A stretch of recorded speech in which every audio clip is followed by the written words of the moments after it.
zinaonekana kuongezeka.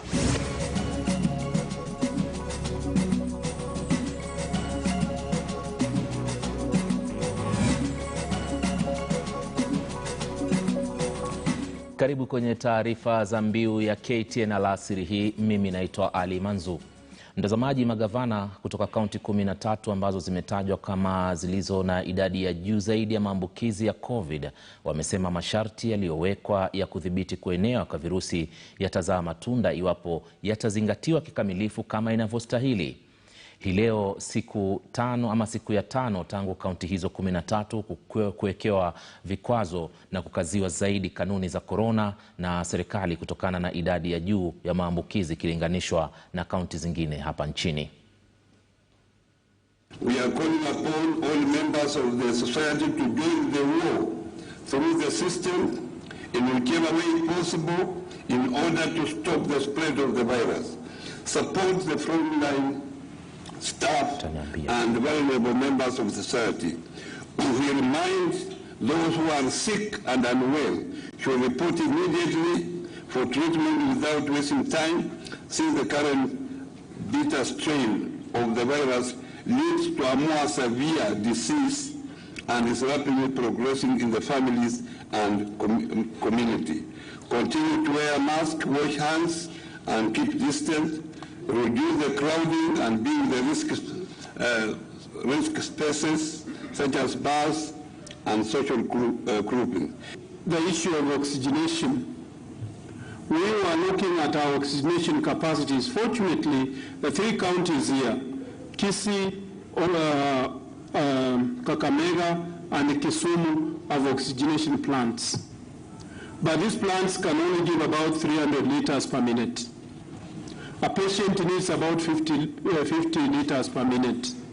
What are we talking about here?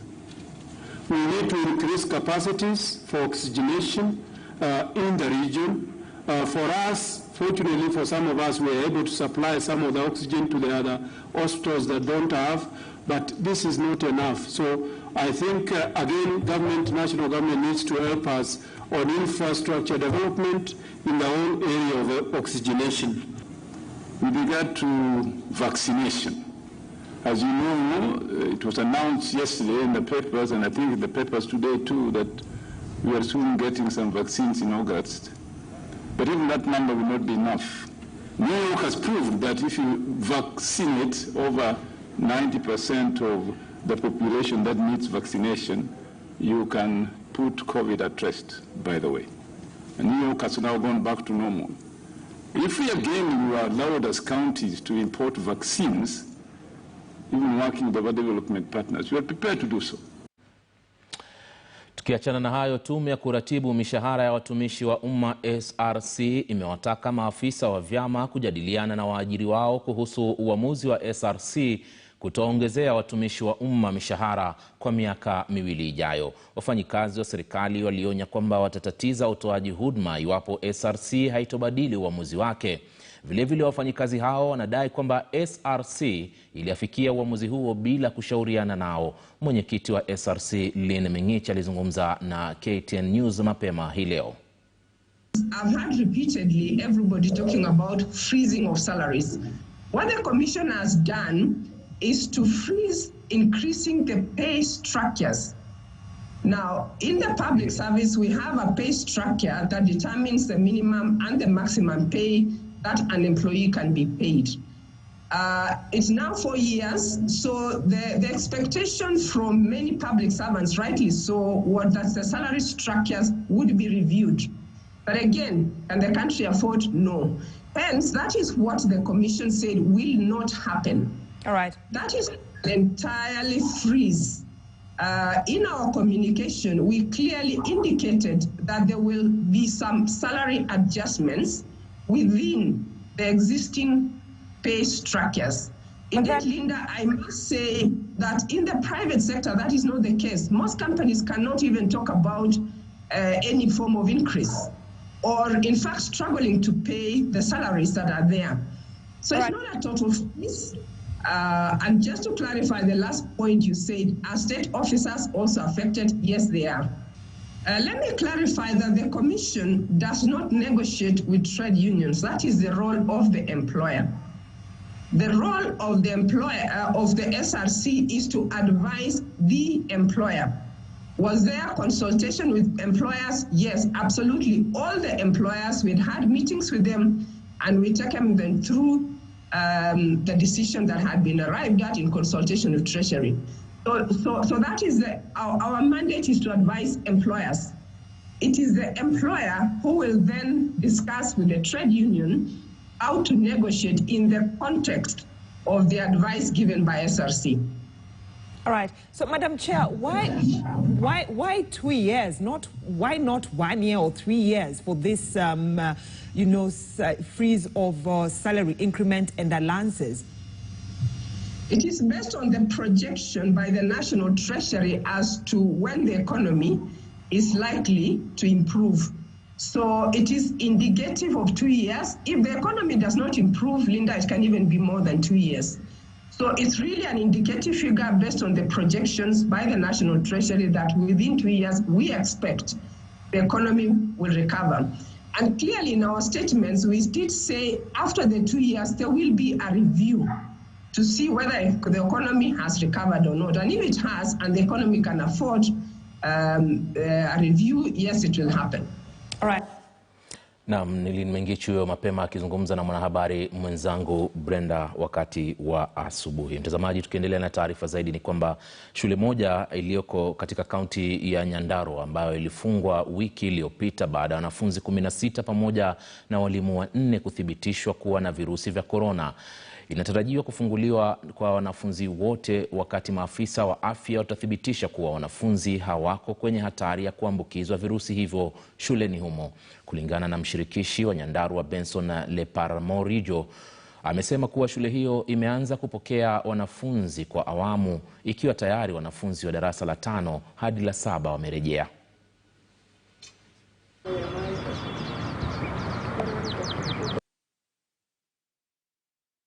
Shule hiyo ya Uhuru, shule ya msingi ya Uhuru kule Gadanji, wanafunzi waliweza kuambukizwa ugonjwa huu mbaya, na nafikiri kufikia wiki iliyopita wale walikuwa wameathirika ni wanafunzi 16 na walimu 4, na wote wameweza kuwekwa kwa ile home based care ili waweze kuugua polepole wakiwa kule nyumbani. Shule pia imefungwa ili kusiwe na usambazaji zaidi. Kama kaunti tumeweza kupata chanjo doses 24,000. Ile awamu ya kwanza ilikuwa 22,000 na ile ya awamu ya pili ilikuwa ni doses 2,000. Kwa hivyo hata bado haijatosha watu wetu wote ama wale wanastahili kupewa. Hivyo kwa sababu hatujapata matibabu kamili, tunaomba kwamba watu wote wajilinde, tujilinde sisi wenyewe, tulinde familia zetu na jamii zetu. Kwingineko, mhandisi wa halmashauri ya ujenzi wa barabara hapa nchini Kenya David Mtilwa ametoa hakikisho kwamba sehemu ya barabara ya Waiyaki ambayo iliyoporomoka katika eneo la Kangemi inafanyiwa ukarabati na kwamba wananchi ambao wanaotumia barabara hiyo wasiwe na hofu kwani hakuna hatari. Sehemu hiyo iliporomoka hapo jana jioni na kuacha takriban watu 10 wakiuguza majeraha madogo.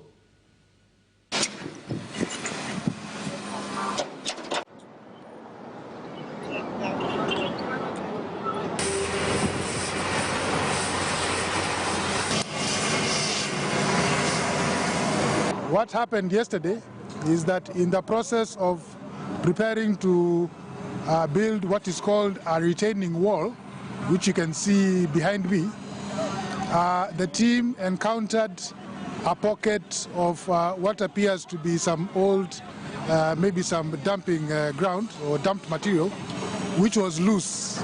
And this material, it did fall on the area where the workers were working. Fortunately, there were no fatalities. There were 11 workers at that location. All 11 were taken to hospital as a precaution. 10 of them were checked and discharged. 1 of them was kept for observation and just to check a scan to make sure that he's okay, and we expect him to be released today. What you are seeing behind me is we are taking precautionary measures to ensure that we do not have any possibility of a recurrence of what it is that happened yesterday.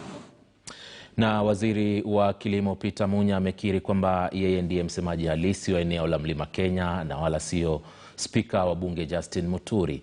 Munya amesema kwamba nafasi yake ya waziri na uzoefu wa kisiasa unamweka katika nafasi nzuri ya kuwakilisha maslahi ya eneo la Mlima Kenya.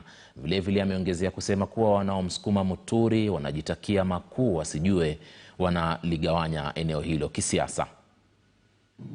Wale hawajui hata mimi ndio huwa chairman wa cabinet ministers na senior staff wa serikali kutoka Mlima Kenya. Mimi ndio upanga hiyo mambo.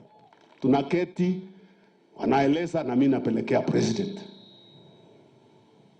Hata wakati tulikuwa Sagana, hii mwisho hii, Magavana walikuwa huko wote na tukaketi ni wakaambiwa kaeni na Munya mpange hiyo mambo. Tukapanga hiyo mambo yote hizo barabara.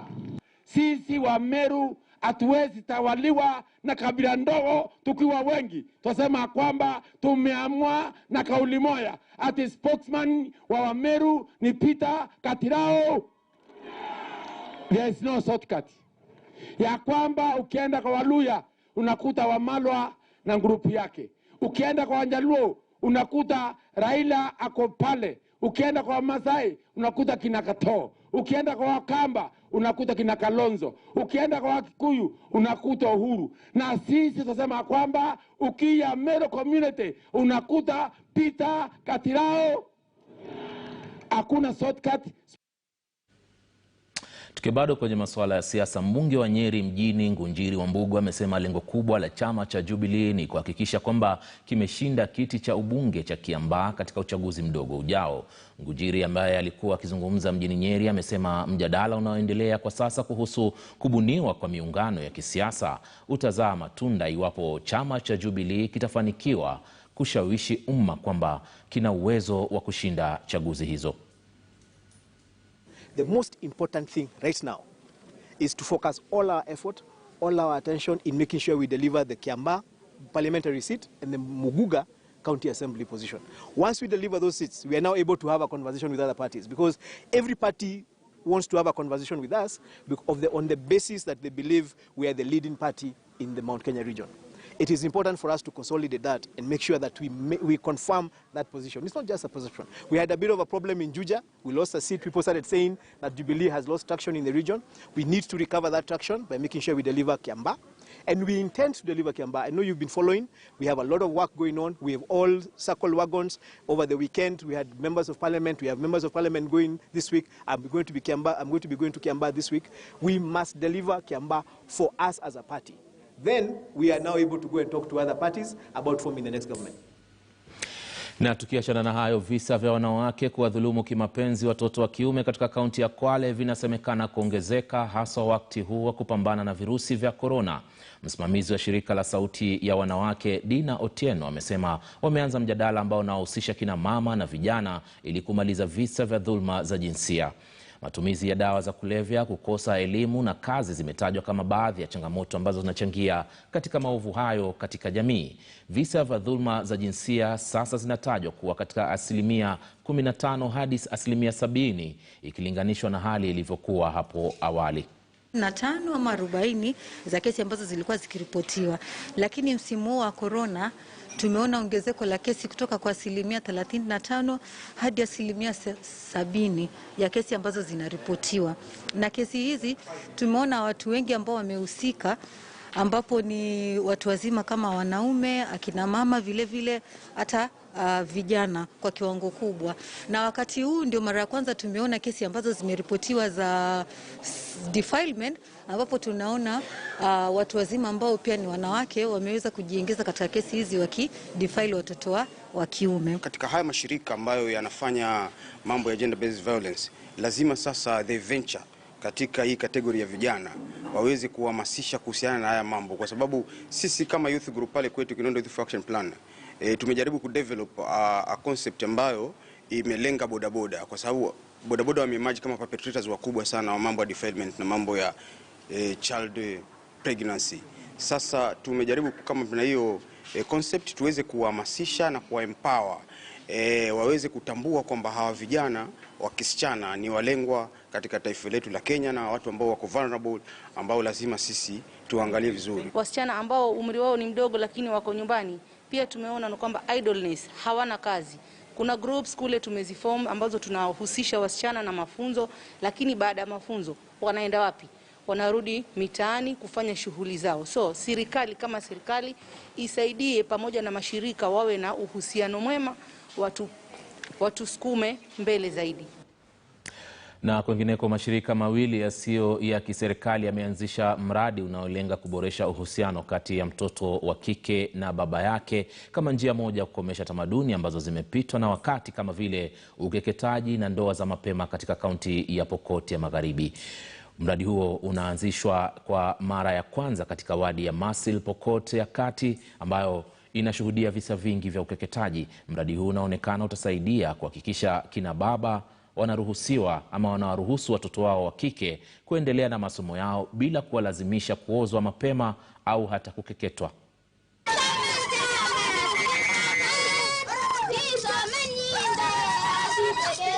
Nasema asante Domtila na Madam Jamas. Alikuja tuongea na babetu na babetu akatukubalia mwende shule. Na so tunasoma vizuri kwa Ortum Girls, tuko na watoto wengi kwa Ortum Girls. I'm from this community, so we never get a chance, as a girl child, you never get a chance to sit down with your father, to discuss with your father. So we wanted to bridge the gap. We wanted to strengthen the relationship and enhance the relationship between a father and his daughter. So this is going to be one of its own or one of its kind that we've ever done, and we really hope that through this initiative that we've just started, we'll be able to convince the fathers of these girls to take more active roles in the lives of their daughters, because this hasn't been the case before. So we wanted also the girls to be able to not to shy away from sharing their issues with their fathers. I can urge all those parents, especially the dads, who are yet to let go of these harmful traditional practices, that they do more harm than good. And they should not just look at the girl as a source of wealth. You know, there is more that a girl can do in a community, and it is good that they start believing in the girls. Na mshirikishi wa eneo la Mashariki Isaya Nakuru amewahimiza wanasiasa katika eneo hilo kukoma kuandaa mikutano ambayo huenda ikasababisha kuongezeka kwa maambukizi ya virusi vya korona. Nakuru amesema wanasiasa wanafaa kuwajibika na kukoma kuhatarisha maisha ya wananchi kupitia mikutano ambayo haina maana, hasa wakati huu wa korona. Vilevile amesema maafisa wa usalama hawataruhusu mikutano ya wanasiasa kufanyika katika sehemu hiyo.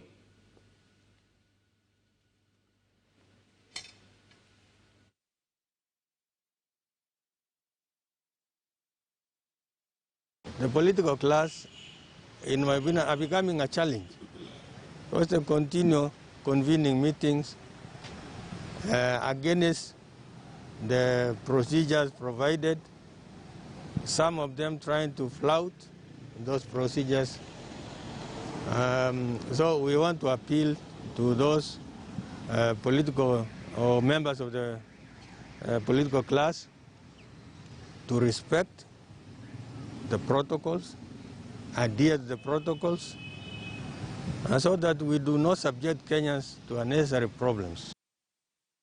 Na serikali ya kaunti ya Nakuru imewekeza kwenye mikakati ya kupambana na majanga wakati mashindano ya ulimwengu ya Safari Rally yakitarajiwa kuanza huko Naivasha hapo kesho. Usimamizi wa kaunti umeleta pamoja idara ya afya katika hospitali ya kaunti ndogo ya Naivasha, Gilgil na hospitali ya Nakuru ili kujiandaa iwapo kutatokea ajali wakati wa zoezi hilo. Hili limeafikiwa baada ya kubainika kwamba hamna wagonjwa wa COVID-19 katika vitanda vya wagonjwa walio hali mahututi. Hata hivyo, wanasema mikakati imewekwa ili kuhakikisha kuwa hakuna msambao wa korona. Haya yamejiri wakati mkutano baina ya usimamizi wa kaunti na wafanyi biashara ili kuimarisha usalama wakati wa mashindano ya safari. We've taken care of all COVID protocols that have been set. So nobody should worry about it. And the private sector in Nakuru has gone ahead, and we have a bunch of free face masks that we will donate to all the spots that people are going to crowd. And we're also going to plant patrons and stewards to ensure that there'll be no crowding. Yesterday, we only had a diagnosis of about 10 people with COVID. So we would wish to remain like that. And that is why I insisted from the very beginning that we are going to strictly follow the COVID measures on prevention that have been prescribed by the policy guidelines of the government.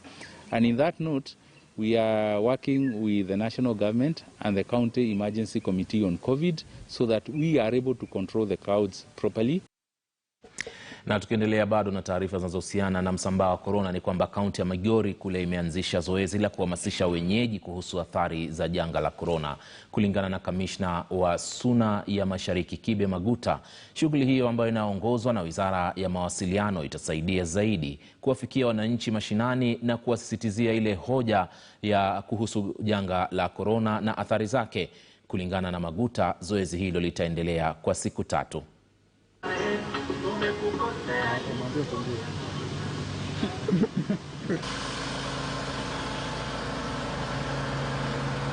Na kwamba COVID-19 protocols are adhered to as per the directives of the President of this Republic, His Excellency Uhuru Muigai Kenyatta. The government has set aside some funds to ensure that mambo ya COVID yamezingatiwa. Na kile ambacho tunawaomba wananchi, na ndiyo maana tumetoa facilities, tumetoa gari, tumetoa watu kuzunguka the entire county. Na hii sio tu Migori, inafanyika kila mahali katika Jamhuri ya Kenya. Mtazamaji, unaendelea kutazama taarifa za mbiu ya KTN alasiri hii. Tunachukua pumziko fupi tu, lakini nitarejea kwenye muda usiokuwa mrefu ili tuendelee na taarifa zaidi katika sehemu yetu ya pili. Endelea kuwa nasi.